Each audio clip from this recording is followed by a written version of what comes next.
Estamos hablando acerca de la gracia, estamos desarrollando esta serie que se aproxima a su final. Y como bien anunciaron mis hermanos, hoy es acerca de la gracia para la eternidad. Quiero que vean en Romanos capítulo 5, verso 1 y 2. Dice de la siguiente manera: justificados pues por la fe tenemos paz para con Dios por medio de nuestro Señor Jesucristo, por quien tenemos también entrada por la fe a esta gracia en la cual estamos firmes y nos gloriamos en la esperanza de la gloria de Dios. Amén. Estas palabras que son tan contundentes, tan profundas, tan poderosas, que escribió siendo inspirado por el Espíritu Santo el apóstol Pablo. Se cuenta la historia de una anciana allá en Gales que estaba muriendo y que fue visitada por su pastor. Y entonces el pastor le dijo: hermana, ¿se está usted hundiendo? Así le preguntó: ¿se está usted hundiendo? Y entonces ella no respondió nada en ese momento, pero lo miró con incredulidad, como que no daba crédito a lo que le estaba preguntando. Y entonces él le vuelve a preguntar, el pastor le vuelve a preguntar: hermana, ¿se está usted hundiendo? Y ella lo mira nuevamente como si no pudiera creer lo que le estaba preguntando, semejante cosa. Finalmente ella, como pudo, se levanta un poco de su cama y le dice: hundiendo. ¿Alguna vez has sabido de un pecador hundiéndose sobre una roca? Si yo estuviera en la arena, podría hundirme, pero gracias a Dios estoy sobre la roca de los siglos y allí no hay hundimiento.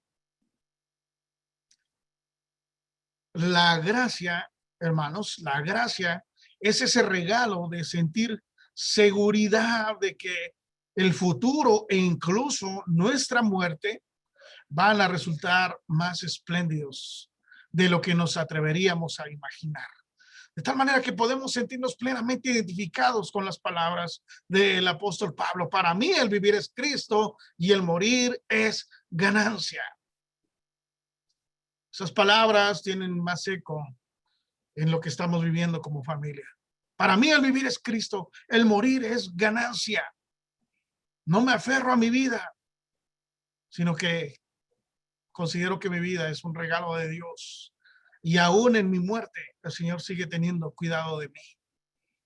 Como decía el doctor Martin Lloyd-Jones en uno de sus escritos, no podemos dejar de ver que es por gracia y solo por gracia que somos cristianos. Es algo enteramente inmerecido y es solo como resultado de la bondad de Dios. Así que es mi oración que este mensaje pueda servir para que podamos tener la misma convicción de esta mujer. ¿Cómo podría yo hundirme aún en el lecho del dolor? ¿Cómo podría yo hundirme no obstante cualquier situación adversa que yo esté viviendo? Nunca podría yo hundirme porque yo estoy sobre la roca. Que podamos tener esa convicción como creyentes, que podamos disipar las dudas de aquellos que piensan lo contrario y que pueda ser usado también para poder enseñarles a otros acerca de la seguridad de la salvación. Yo quiero que usted preste atención a este mensaje, porque este mensaje es un mensaje que puede transformar su vida, como todos los mensajes que son traídos por Dios a través de su palabra.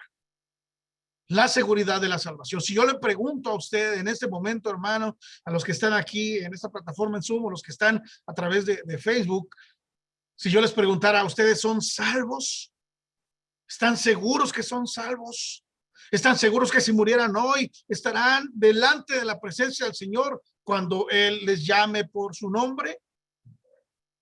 ¿Están seguros? ¿Estamos seguros? ¿100% seguro? Quiera Dios que así sea.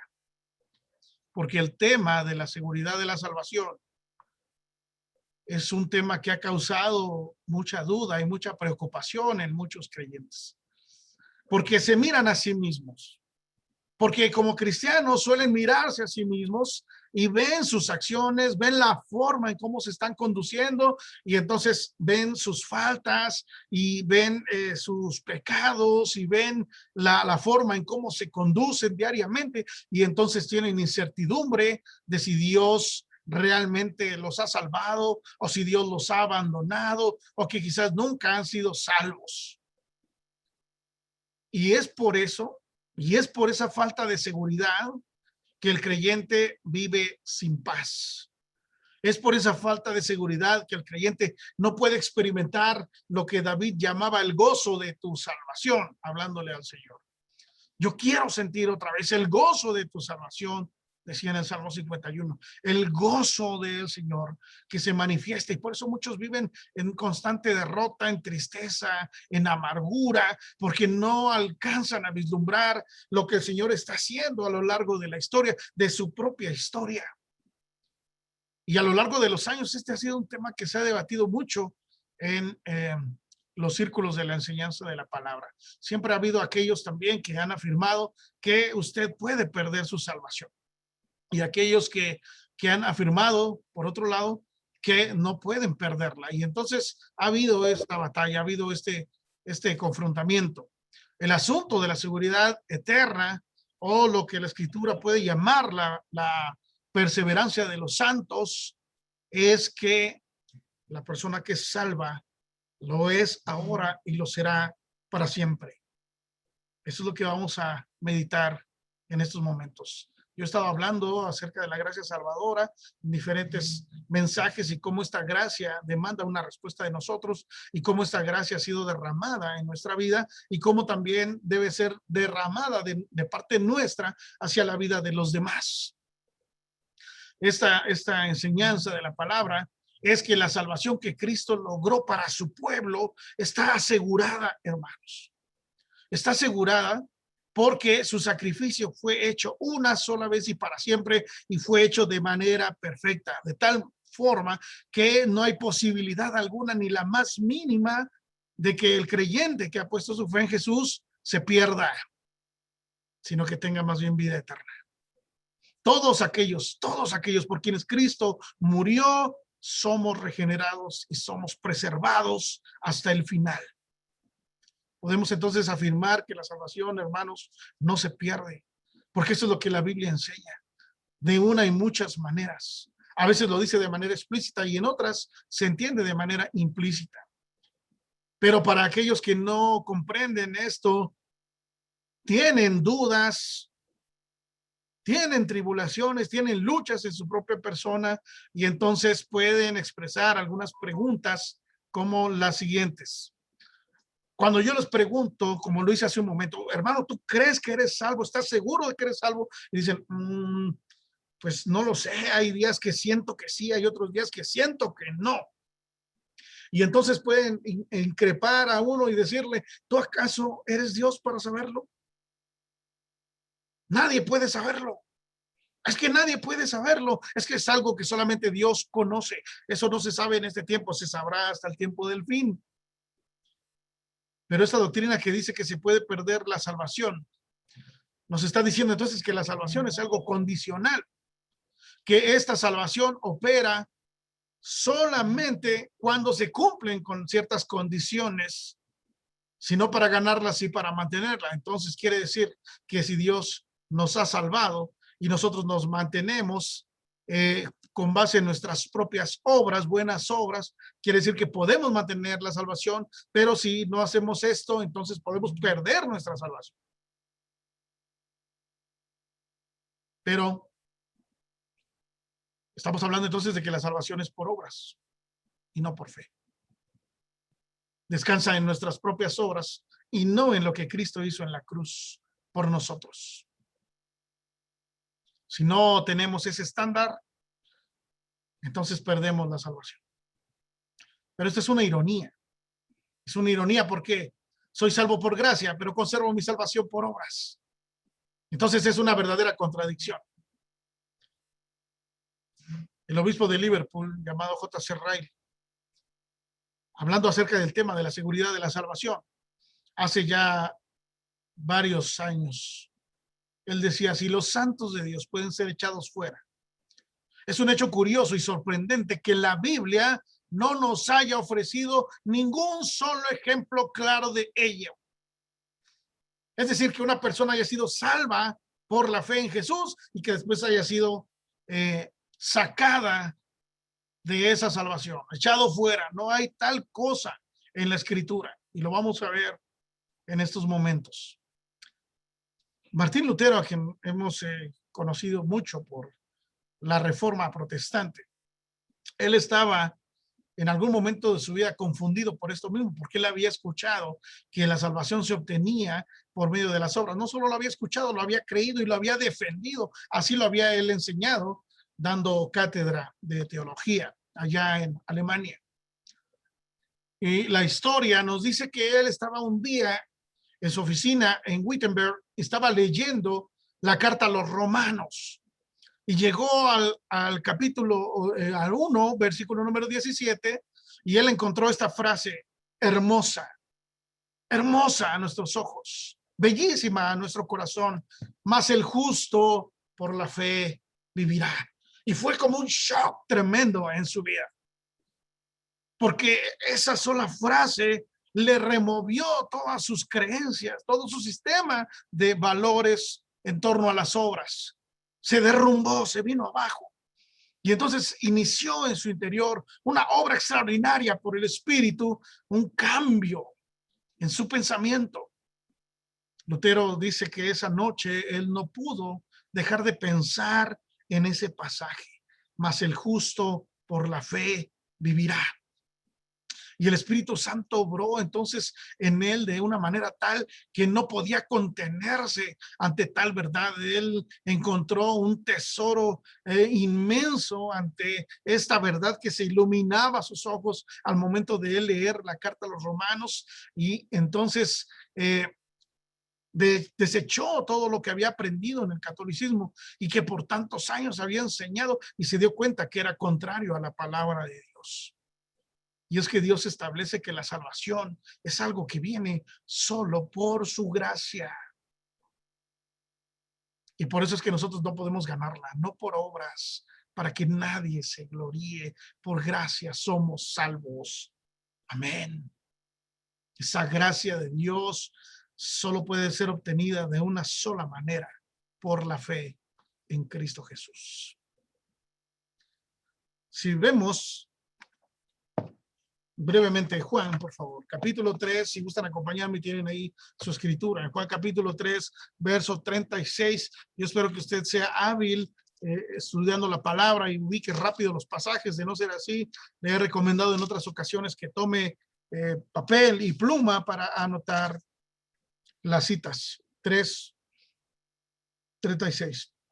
El que cree en el Hijo tiene vida eterna. Yo quiero que usted vea, preste atención en la construcción gramatical que está presente.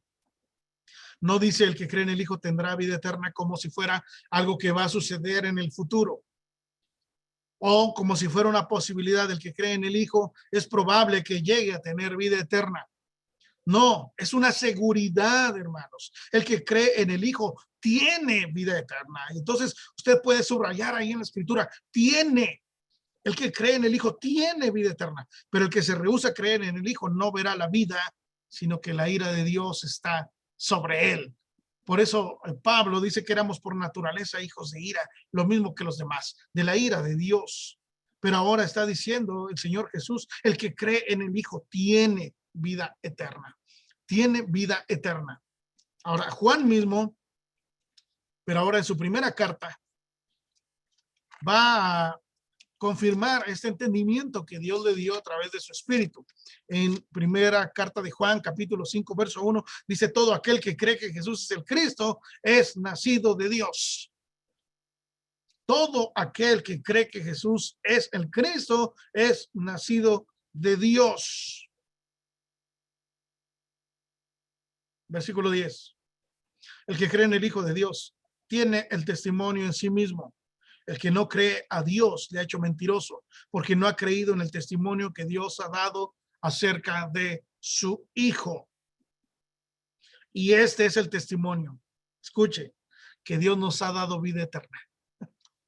Ahora, en el primer pasaje decía, el que cree en el Hijo tiene la vida eterna. Y ahora Él está asegurando que eso ya sucedió desde el principio. Este es el testimonio que Dios nos ha dado, vida eterna. Ya nos la dio, hermanos. Y esta vida está en su Hijo. El que tiene al Hijo tiene la vida. El que no tiene al Hijo de Dios, ese no tiene la vida. Ahora, en el versículo 13 dice, estas cosas os he escrito a vosotros, que creéis en el nombre del Hijo de Dios. ¿Con qué propósito? ¿Con qué objetivo? Para que sepáis que tenéis vida eterna y para que creáis en el nombre del Hijo de Dios. Es algo tan importante lo que la Escritura está diciendo respecto a la salvación, que por eso el escritor, en este caso Juan, se preocupa por aquellos que reciben la carta y les dice, quiero que sepan que ustedes ya tienen la vida eterna. Está clarísimo, hermanos. Quiero que sepan que ustedes ya tienen la vida eterna. Esa vida eterna está en el Hijo. Ustedes han creído en Él, ya tienen la vida eterna. Ya se les ha dado. ¿Cómo entonces, cómo sé si yo fui realmente salvado por Jesús? Juan establece que no solo podemos estar seguros de que ya tenemos vida eterna en Cristo, sino que también lo podemos confirmar. ¿Cómo lo confirmamos? ¿De verdad se puede? Claro que sí. Aún cuando el verdadero creyente, según la misma escritura nos enseña, sigue luchando, sigue batallando con su vieja naturaleza pecaminosa, con una mente habituada hacia lo malo y presentando sus miembros hacia la iniquidad, no debemos ignorar lo que el poder de Dios ha logrado en ese creyente por la fe en Jesucristo, haciéndolo nacer de nuevo, haciéndolo resucitar por el poder que obró en Cristo Jesús, como ya hablábamos acerca de estas analogías que utilizaba Pablo, la muerte, la esclavitud, el matrimonio.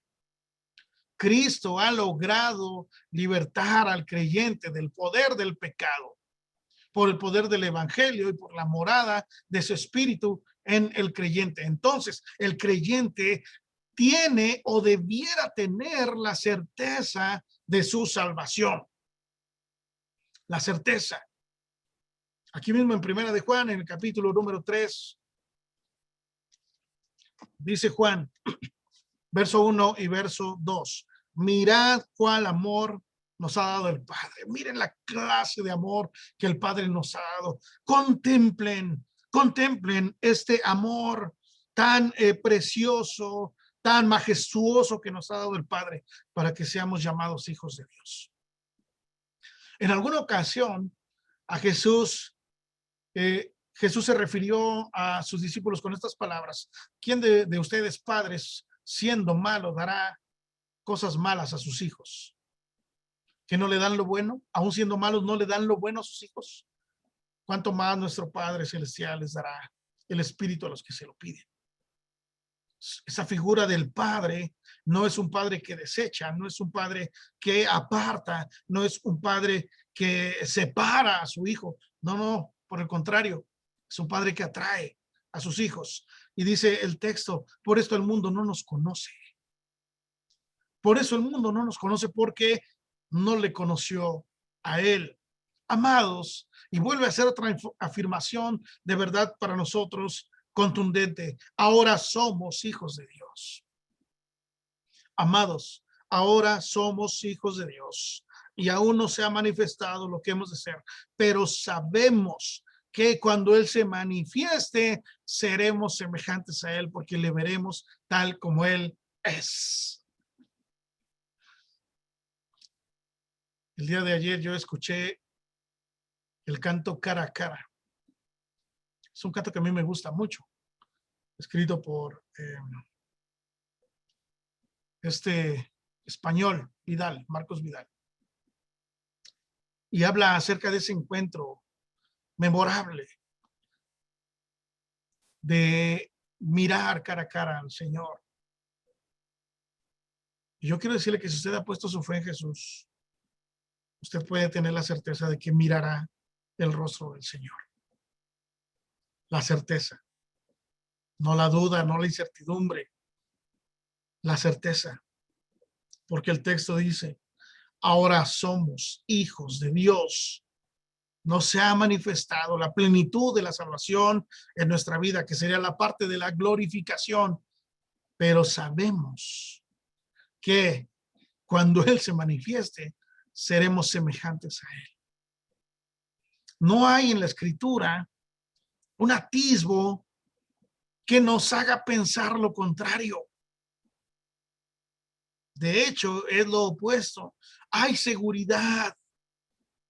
Hay completa seguridad. Le veremos tal como Él es, porque ya somos en este presente hijos de Dios. Pablo, hablando a los filipenses, les dijo, estoy convencido de esto. El que ha iniciado la buena obra en ustedes, Él la va a terminar. Él la va a perfeccionar hasta el día de Jesucristo. Hermanos, no hay nada que Dios deje a medias. Vean desde el Génesis, el relato de la creación. Todo lo fue haciendo en orden, bello, preciso, con sus propósitos eternos, claro, definido. Y dice la Escritura que Dios vio que era bueno. Cuando completa su creación, vio que era bueno en grande manera. Dios termina lo que empieza. Él no es como nosotros. Él no hace algo y después, ay, ¿qué estaba haciendo? ¿No les ha pasado de repente que están hablando y dicen, ¿qué te iba a decir? Algo te iba a decir, ya se me olvidó, ya se me fue. Pero Dios no es así.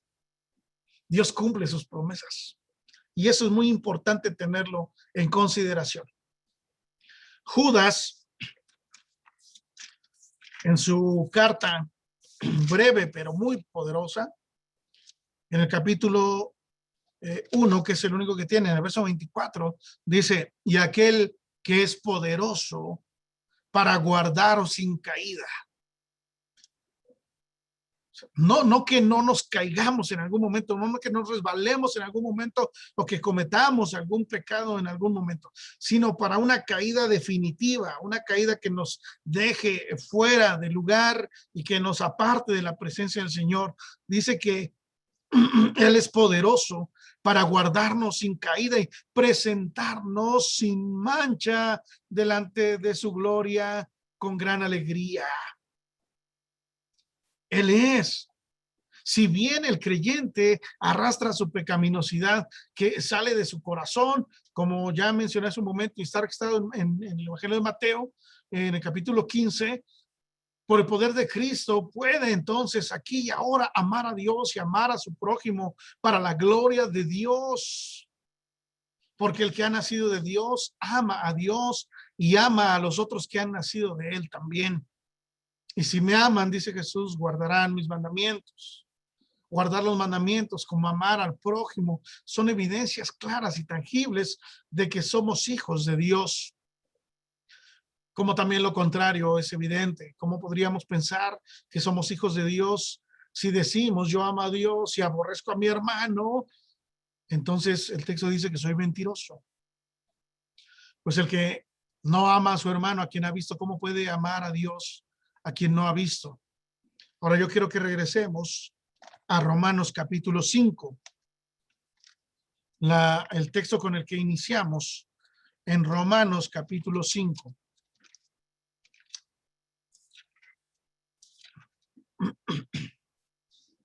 Dice, justificados pues por la fe tenemos paz para con Dios, por medio de nuestro Señor Jesucristo. Esta palabra de justificados quiere decir que el Señor nos ha presentado justos delante de Él, no por mis obras, sino por lo que Cristo Jesús hizo.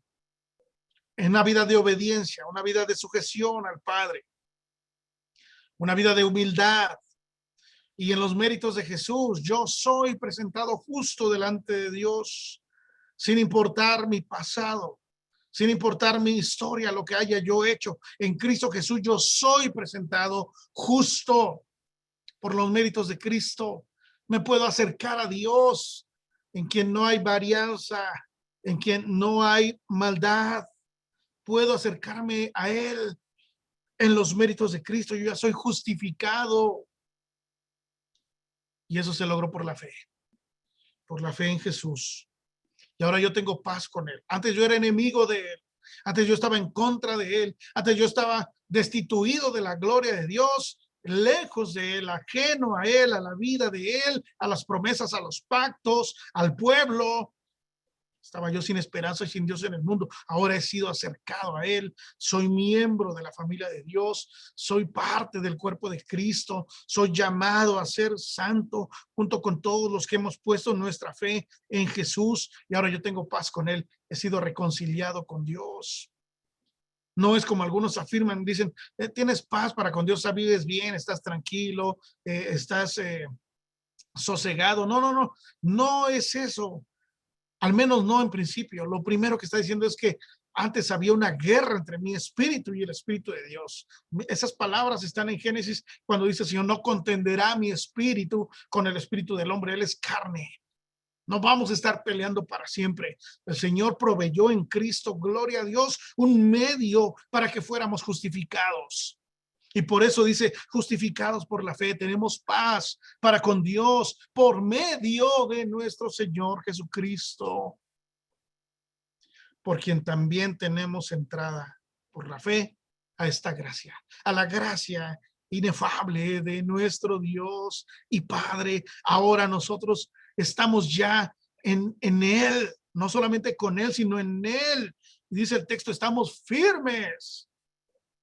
Y nos gloriamos en la esperanza de la gloria de Dios. No nos gloriamos en nosotros, en nuestros títulos, en nuestros méritos, en nuestras buenas obras, en nuestro carisma, en nuestra personalidad, en nuestra educación, en nuestra posición social. Nada, nada de eso importa. Eso es basura. Eso es estiércol, recordando a Pablo y citándolo a él. Más bien nos gloriamos en Cristo, en esa esperanza que tenemos de mirarlo cara a cara. Ya en los capítulos 3 y 4, Pablo tomó un mazo en sentido figurado y le dio a todos, no solamente a los gentiles, sino también a los judíos que se creían como que se cocinaban aparte. Y dice, todos estamos sujetos a la ira de Dios por cuanto todos pecaron. Todos estamos destituidos de la gloria de Dios. No hay justo ni a uno. Y entonces él mete en ese sentido el concepto de la gracia de Dios, la salvación por medio de la fe en Jesús. Y somos justificados por medio de la sangre de Cristo Jesús, hermanos. Yo sé que el enemigo de nuestras almas le encanta trastornar nuestra mente, confundir nuestros pensamientos y hablarnos al oído, como la serpiente lo hizo en el Edén, trastornando la verdad de Dios, cambiándola por la mentira y diciéndonos, eso no es cierto. No le hagas caso a lo que está diciendo el pastor, no le hagas caso a lo que dice la palabra de Dios. Eso es mentira, te estás autoengañando. Mira cómo eres, mira lo que haces. ¿Tú crees que eso hace un hijo de Dios? ¿Tú crees que en verdad eres salvo? Te estás engañando a ti mismo. Abre los ojos, eres un hipócrita. Y entonces le damos entrada a esos pensamientos del enemigo. Dejamos de lado el casco que nos manda la palabra, ponernos el yelmo de la salvación, nos lo quitamos y dejamos que entren toda esa clase de pensamientos. Y nos miramos al espejo un día y decimos, es verdad, soy bien malo. Es cierto, hago cosas que son contrarias a la voluntad de Dios. ¿Cómo puedo llamarme su hijo? Pero yo quiero decirte algo. Estás vivo por la gracia de Dios, no solo en tu vida física, sino en tu espíritu. Por eso es que tu espíritu se revela en contra de esa naturaleza. Qué bueno que hay lucha, qué bueno que hay batalla. Quiere decir que estás vivo, porque el muerto nada sabe. El muerto ni cuenta se da de que está contrario a la voluntad de Dios, de que está dando cosas contra el aguijón, recordando el testimonio de Pablo. Pero El que ha creído en él se resiste ahora. Hay una batalla y en ocasiones esa batalla es sin cuartel, es encarnizada. Pero se habla a sí mismo, a su mente, a su corazón y dice, soy hijo de Dios. Por la fe en Jesús, yo soy hijo de Dios. Hay un canto muy hermoso que le voy a pedir a nuestros hermanos de alabanza que lo saquen después. Dice, tú eres quien dices que soy. No me define la sociedad, no me define el gobierno, no me define mi familia, me defines tú. Y tu palabra dice que yo soy tu hijo. Qué verdad tan extraordinaria. Tu palabra dice que yo soy tu hijo y que yo ya tengo vida eterna, que yo ya soy salvo, salvo ahora y salvo para siempre. No permitas que vengan esos pensamientos a ti, y por eso es que muchos viven de verdad en tristeza, en agonía. Si hay algo que caracteriza la ansiedad, la depresión, es un exceso de pensamiento. Ya lo mencioné, pero lo voy a reiterar. En alguna ocasión yo les comenté que la depresión es exceso de pasado. Ay, es que yo fui esto, es que yo hice esto, es que yo hice lo otro. El Señor te ha perdonado. Recibe su gracia. Prohibido pescar.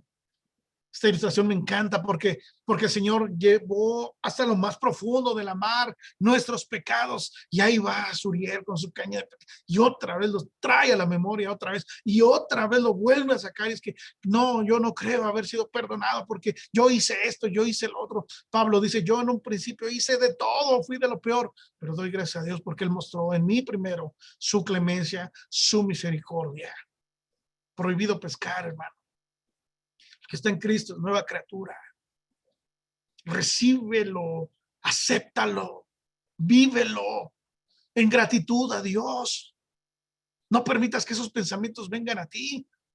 Por supuesto que nos equivocamos. Yo primero de todos cometo errores, no he alcanzado, no pretendo haberlo ya alcanzado. No tengo la plenitud todavía, tengo batallas, tengo luchas, sufro algunas derrotas, pero el Señor me dice, levántate. Yo estoy contigo. Mi diestra de poder te restaurará, te levantará. 7 veces cae el justo, 7 veces lo levantará, dice el Señor. No dejará para siempre caído al justo. ¿Qué pasa entonces con aquellos que estuvieron con nosotros y que hoy ya no están? ¿Acaso ellos entonces no son salvos? ¿Perdieron su salvación? Porque algunos que caminaron en la fe de Jesucristo, entre comillas, no permanecieron. Y aquí las respuestas. Colosenses capítulo 2, verso 6. Carta de Pablo a los Colosenses, capítulo 2, versos 6 y 7. Por tanto, dice Pablo, de la manera que habéis recibido al Señor Jesucristo, andad en él. Y escucha esto, el verso 7. Arraigados y sobreedificados en él y confirmados en la fe, así como habéis sido enseñados, abundando en acciones de gracias. Observen ustedes que estas personas no estaban enraizadas, que estas personas no estaban arraigadas, y como no echaron raíces profundas, cuando vinieron las pruebas, no desarrollaron la paciencia de los santos que permanecen. Hemos hablado abundantemente acerca de las pruebas y cómo dice Pablo que las pruebas, nos gloriamos en las pruebas y en las tribulaciones porque producen paciencia. El cristiano se hace más apto para el reino a medida que su fe es probada. Así crece, así madura, así se perfecciona el cristiano a través de las pruebas. Pero cuando yo no me arraigo, cuando yo no echo raíces profundas, entonces yo estoy muy por encimita. Y cualquier viento de doctrina, dice Pablo en la carta a los Efesios, puede llevarme de aquí para allá.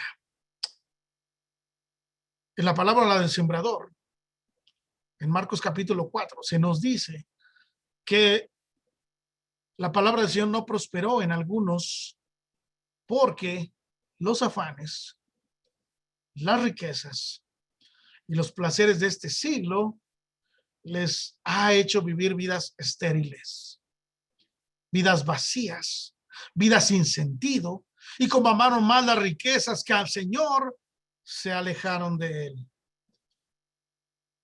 A ellos Juan les dice en 1 Juan 2:16, porque todo lo que hay en el mundo, los deseos de la carne, los deseos de los ojos, la vanagloria de la vida, no proviene del Padre, sino del mundo. Y todo eso pasa y todo eso se desvanece. Pero el que ha puesto su fe en el Señor permanece para siempre.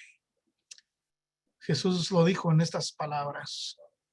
Porque ¿qué aprovechará al hombre si ganare todo el mundo y perdiere su alma? ¿O qué recompensa dará el hombre por su alma? Como bien enseñó nuestro maestro en esta parábola del sembrador, hay otra buena tierra, gloria a Dios.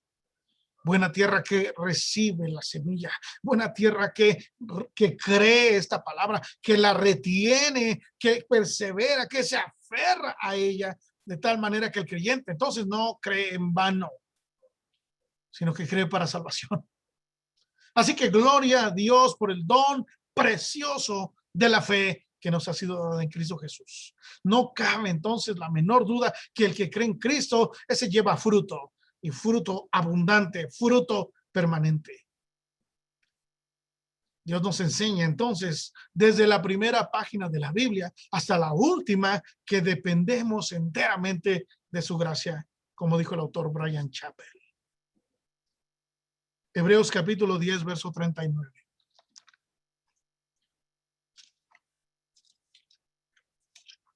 Carta a los Hebreos capítulo 10, versículo 39.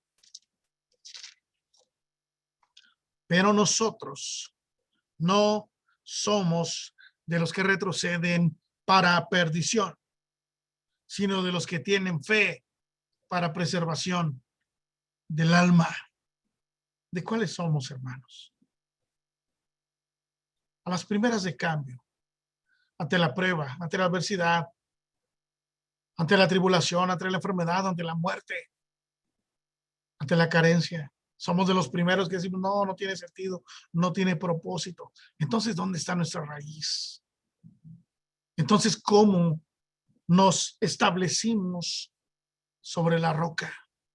A lo largo de la historia ha habido personas que no permanecen en el camino de la fe. ¿Cuántos que comenzaron la carrera con usted hoy ya no están?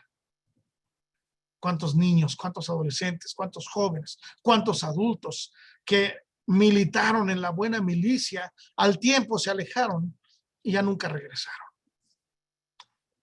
Poniendo en evidencia lo que Juan dice en Primera de Juan, capítulo 2, versículo 19. Salieron de nosotros, pero no eran de nosotros, porque si hubiesen sido de nosotros, habrían permanecido con nosotros, pero salieron para que se manifestase que no todos son de nosotros. Quiero que vea aquí la condición que está estableciendo Juan. Si hubiesen sido de nosotros, permanecerían con nosotros. Pero como no eran, no permanecieron.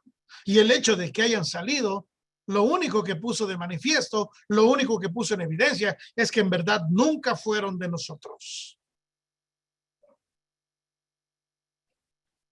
La perseverancia es la señal inequívoca, distintiva, característica de los creyentes. La perseverancia.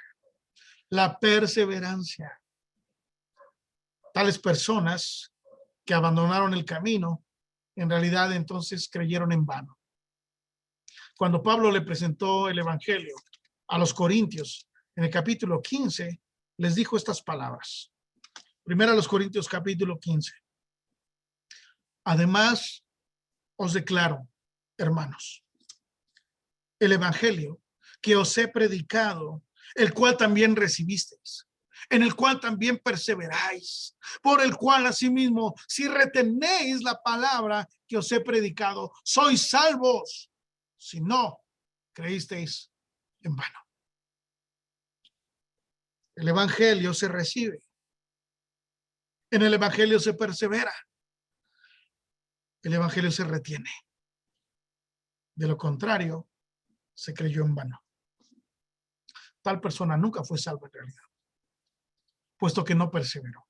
No es que haya sido salva y que después perdió su salvación. De hecho, nunca fue salva. Por eso es que no permaneció. Cuando Jesús dice, el que perseverare hasta el fin, este será salvo, muchos han entendido, por eso estoy diciendo que hasta el fin de los tiempos se sabrá quién era o quién no era. No, no es así. No es así. No es que la persona será salva hasta el fin. No, sino que la persona salva va a perseverar hasta el fin. El salvo, hermanos, va a perseverar hasta el fin. Si nosotros decimos que yo seré salvo hasta el fin de los tiempos y no ahora, entonces yo voy a vivir en una constante incertidumbre. Voy a titubear, voy a fluctuar, porque voy a decir, no, y si a la mera hora yo no soy salvo, ¿de qué me sirvió entonces haber guardado todo? ¿De qué me sirvió entonces haber hecho un esfuerzo? No, pues no tenía sentido, pues mejor me hubiera dedicado a hacer otras cosas. Eso no es la mentalidad del Hijo de Dios. Ese no es el propósito del Señor al salvar a los suyos. El propósito de Dios es darles seguridad, es darles certeza. Y el creyente tiene tal certeza que ni la misma muerte nos puede separar del amor de Dios en Cristo Jesús. Créelo, hermano. Mira Juan capítulo 6. Juan capítulo 6. Versículo número 40. Y esta es la voluntad del que me ha enviado, que todo aquel que ve al Hijo y cree en él tenga vida eterna, y yo lo resucitaré en el día postrero. ¿Cuál es la voluntad de Dios?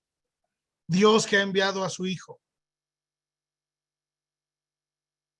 no para salvar al mundo entero en términos completos, sino para los que ponen su fe en él, que todo aquel que ve al Hijo y cree en él tenga vida eterna. Ese tiene vida eterna y será resucitado en el día postrero. Verso 44. Ninguno puede venir a mí si el Padre que me envió no le trajere, y yo le resucitaré en el día postrero. Verso 54. El que come mi carne y bebe mi sangre tiene vida eterna, y yo le resucitaré en el día postrero. En el capítulo 11, verso 25, Jesús le dijo a las hermanas de Lázaro, yo soy la resurrección y la vida. El que cree en mí, aunque esté muerto, vivirá. Que esas palabras no trastocan las más profundas fibras de tu corazón. Que esas palabras no te llenan de certeza, de decir, bueno, si en este momento muero, si en este momento me da COVID y muero, si en este momento me asesinan o fallezco en un choque o qué sé yo, la forma en que Dios haya determinado terminar con mi vida, yo lo voy a ver en el día postrero, porque yo puse mi fe en Jesús y Él me prometió resucitarme en el día postrero. Que eso no te alienta, hermano, que eso no te sacude, hermana, de decir, yo soy hijo de Dios, yo soy hija de Dios por la fe en Jesús.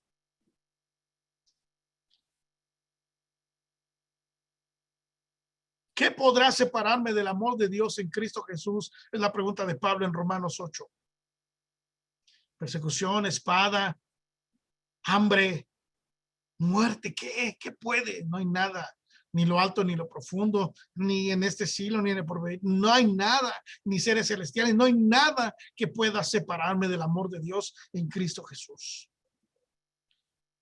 En algún momento Agustín de Hipona, refiriéndose a este tema de la salvación, dejó este escrito. Estar seguros de nuestra salvación no es una arrogante presunción, sino una fe pura y sólida confianza en las promesas de Dios. Cuando yo digo que yo soy salvo, No es porque yo me crea superior. Cuando yo digo que mi vida descansa en las manos del Señor y por esa causa no puedo yo perderme, lo único que estoy haciendo es exaltando el nombre del Señor, porque de Él viene esa fe y de Él viene esa promesa. No es que yo diga, no, yo estoy en otro nivel, yo ya estoy más allá del bien y del mal, porque eso sería la antigracia. Recuérdelo usted, el mensaje pasado. Al creerme superior y decir, ay, esos hermanos les falta mucho para llegar a mi nivel. Uy, aquellos están peor todavía. No, yo ya estoy del otro lado, porque mis buenas obras me han hecho superior, porque yo sí sirvo al Señor, porque yo sí hago tal o cual cosa. Eso sí sería presunción y no se está comprendiendo la gracia. Pero cuando yo digo, porque yo en mí mismo no tengo nada que darle al Señor, pero el Señor se fijó en mí y me puso a su mesa, siendo yo un perro muerto, como decía Mefiboset. Ahora yo me siento a la mesa del rey. Hermanos, por eso es que la escritura nos dice que debemos de mantener nuestra profesión de una manera firme. Hebreos 10:23. Estoy tomando muchos pasajes, hermanos, porque quiero que quede bien establecida la enseñanza, a fin de que no haya dudas. Dice Hebreos 10:23, mantengamos firme sin fluctuar. Mantengamos firme sin fluctuar la profesión de nuestra esperanza, porque fiel es el que prometió. Y yo quiero que subrayes la parte final, fiel es el que prometió. ¿Por qué podemos asegurar que nuestra vida está escondida con Cristo en Dios? Porque fiel es el que prometió. ¿Por qué podemos asegurar que aunque estemos muertos, resucitaremos en el día postrero? Porque fiel es el que prometió. ¿Por qué podemos creer que aun cuando nos equivocamos y no hemos alcanzado la plenitud, la estatura de Cristo, por qué podemos creer que en Él resucitaremos en el día postrero? Porque fiel es el que prometió, hermanos. Entonces, la seguridad de la salvación descansa en el que prometió. No en usted, no en mí, no en la organización, en el que prometió. ¿Quién le prometió salvación? ¿Quién envió a su Hijo amado a morir en la cruz por usted? Fue Dios. Él inicia, Él continúa y Él concluye la obra de salvación. En Él, fiel es el que prometió. Mira cómo se cumplieron estas promesas en la vida de Pablo. En segunda carta a Timoteo, capítulo 1. Segunda carta a Timoteo, capítulo 1, versículo número 12. Por lo cual asimismo padezco esto, pero no me avergüenzo, porque yo sé a quién he creído y estoy seguro que es poderoso para guardar mi depósito para aquel día. Porque el cristiano está dispuesto a morir por la causa de Cristo, porque él puede estar seguro de que su depósito, su confianza está bien guardada. Qué caja fuerte ni qué 8 cuartos están en las manos del Padre, hermanos. Yo sé en quién he creído, yo padezco esto, no me da vergüenza. Estoy en prisiones por causa del evangelio. Decía Pablo, no he cometido ningún acto ilícito. No me avergüenza, no me avergüenzo del evangelio. Es poder de Dios para salvación. ¿A quién, hermanos? A todo aquel que cree. Al judío primeramente, pero también al griego, al gentil. Yo padezco esto porque yo sé que Él es poderoso para guardar mi depósito. Ahora, cuando Él está ya próximo a morir, en el capítulo 4, avánzale un poquito, en el capítulo 4, versículo 8 de segunda Timoteo, Pablo dice, por lo demás, me está guardada la corona de justicia, la cual me dará. Fíjense bien, hermano, vuelvo a poner el énfasis en esto. La seguridad de la salvación que tiene el Hijo de Dios. Me está guardada la corona de justicia. Yo no veo a Pablo llegando al final diciendo, bueno, Señor, pues hice lo mejor que pude y bueno, ya lo demás está en tus manos. Si tú crees que lo logré, pues adelante, allá nos vemos y si no, pues seré destruido. No, hermanos, no en absoluto. Me está guardada la corona de justicia, la cual me dará el Señor juez justo en aquel día, y no solo a mí, sino también a todos los que aman su venida. ¿Amas tú la venida del Señor? Anhelas tú la venida del Señor. Si ese es el deseo de tu corazón, si ese es el anhelo de tu alma, entonces tú has entendido que el Señor te ha salvado y te ha salvado para siempre. El Señor te ha elegido. Algunos objetan esta enseñanza porque descansan más en sus propias obras que en los méritos de Jesús. Pero fuimos elegidos no por obras, no por obras. No porque el Señor haya visto en nosotros que nos íbamos a portar bien, que íbamos a ser buenas personas, buenos ciudadanos. No, no, no, no. Dice la Escritura, yo amé a Jacob y aborrecí a Esaú cuando ni siquiera existían. Eso es algo que a mí me corresponde porque yo soy soberano. Yo decido a quién salvo y a quién no. ¿Y quién puede objetar eso? No lo hace con base en méritos previsibles, sino porque ese es su deseo. Él es soberano. Él decide hacerlo así. Sabemos que a los que aman a Dios, todas las cosas les ayudan a bien. Esto es, a los que conforme a su propósito son llamados. Porque sabemos, dice Pablo en Romanos 8, 28 al 30, que a los que antes conoció también los predestinó para que fuesen hechos conformes a la imagen de su Hijo, para que él sea el primogénito entre muchos hermanos. Y a los que predestinó, a estos también llamó, y a los que llamó, a estos también justificó, y a los que justificó, a estos también glorificó. De todo esto que acabo de leer de Romanos 8, 28 al 30, lo único que nos falta, hermanos, es la glorificación.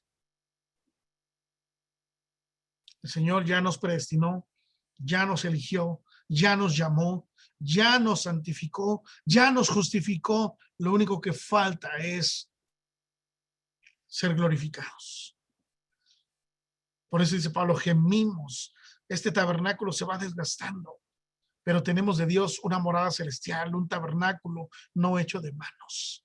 Esa morada y deseamos, anhelamos con todo el corazón ser revestidos de esa habitación celestial. A lo que Juan se refirió diciendo, no somos lo que habremos de ser todavía.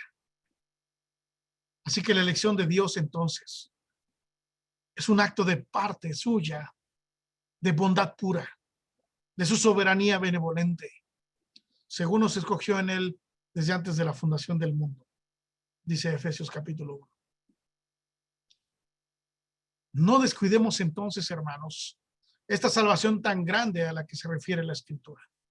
No la tengamos en poco, no la menospreciemos, no la desdeñemos, hermanos, porque quien hace esto, entonces no ha sido salvo con esa fe que es para preservación del alma, sino más bien será cortado porque no ha producido fruto para vida eterna.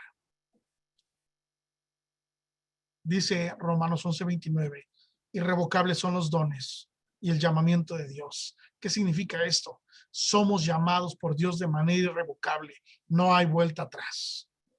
Los que hemos sido llamados, justificados, elegidos, santificados, no hay vuelta atrás para nosotros. No somos de los que tienen la fe para atrás, sino fe para preservación del alma. Quiero ir concluyendo diciéndote esto. Como enseñé en el mensaje anterior acerca del abuso de la gracia, hay extremos que deben ser evitados por los creyentes. Bueno, ya me dijeron que yo soy salvo y que seré salvo por la gracia de Dios, que ya tengo la vida, no necesito esperar hasta el final de los tiempos para saber si soy o no. No, ya lo soy en Cristo Jesús. Lo único que me espera es recibir la corona de la vida y ser transformado. Bueno, quiero decirte esto, no olvides esto. Si soy predestinado, no pienses que no importa la forma en cómo te conduces. Es decir, no lo tomes como un pretexto para decir, bueno, pues yo ya soy salvo, ya soy predestinado, pues entonces yo voy a hacer lo que yo quiera, lo que a mí me venga en gana. De ninguna manera. Eso es falso. El creyente dará fruto evidente de su transformación por el poder del evangelio. Tampoco caigas en este otro extremo. Bueno, si existe la predestinación, entonces no hay que predicar el evangelio. Dios ya sabe quiénes van a ser salvos. Bueno, sí, Dios lo sabe, pero nosotros no.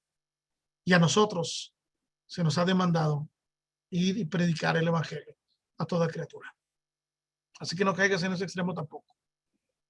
Tampoco creas que si en algún momento alguien se bautizó y asistió a la iglesia y que incluso sirvió en algún ministerio, pero después de algún tiempo se alejó de la iglesia, apostató de su fe,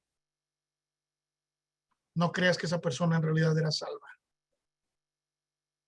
No lo fue, nunca lo fue. Salió de nosotros porque no era de nosotros. Tampoco creas que si alguien que ha sido salvo por la sangre de Cristo y que se ha convertido genuinamente y peca, pierde su salvación, porque eso tampoco es bíblico. Y que si después se arrepiente de todo corazón, entonces vuelve a ser salvo, eso tampoco es bíblico. El verdadero hijo de Dios puede caer en el pecado, puede caer en el chiquero incluso, pero volverá en sí y regresará a la casa de su padre. En conclusión, yo preguntaría, bueno, ¿de qué me sirve entonces saber que he sido conocido, predestinado, llamado, elegido, justificado y que en la consumación de los tiempos yo seré glorificado? ¿De qué me sirve eso? Quiero resumirte la enseñanza entonces. La salvación del creyente es un hecho por la gracia de Dios aquí y ahora. Presente. Con miras al futuro. La salvación no se trata solamente del futuro, se trata del presente. Los mandamientos de Dios, guardar los mandamientos de Dios y el amor al prójimo son evidencias palpables de esa salvación. También la salvación produce aquí mismo fruto, y fruto en abundancia. Dice Pablo, ahora su fruto es la santificación, apartarse de la inmundicia y la contaminación. Y también quiero decirte que el único dueño de esa gracia es el Señor. Y Él la imparte soberanamente. Y si Dios mismo nos la ha dado, no hay nada ni nadie que pueda cambiar esa realidad. No hay nadie que nos la pueda arrebatar, hermanos. Lo que Dios nos ha dado, nada ni nadie nos lo puede quitar. Si no, imagínense. Qué terror. Qué engaño. Qué dudas podríamos tener si no creyéramos que el Señor tiene el poder de mantenernos junto a Él para siempre. Voy a concluir con estos pasajes en Juan capítulo 10.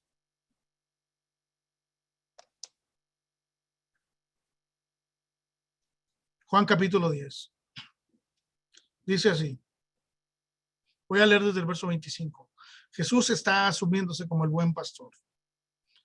Y dice en el verso 25, Jesús les respondió, os lo he dicho y no creéis. Las obras que yo hago en nombre de mi Padre, ellas dan testimonio de mí. Pero vosotros no creéis, porque no sois de mis ovejas. Como os he dicho, mis ovejas oyen mi voz y yo las conozco y me siguen. Vuelvo a poner el punto, verso 28. Y yo les doy vida eterna. Y mira, hermano, no perecerán jamás, ni nadie las arrebatará de mi mano. Mi Padre que me las dio es mayor que todos, y nadie las puede arrebatar de la mano de mi Padre. Amén. Gloria a Dios, hermanos. En medio del caos y en medio de la incertidumbre, ¿qué va a pasar mañana?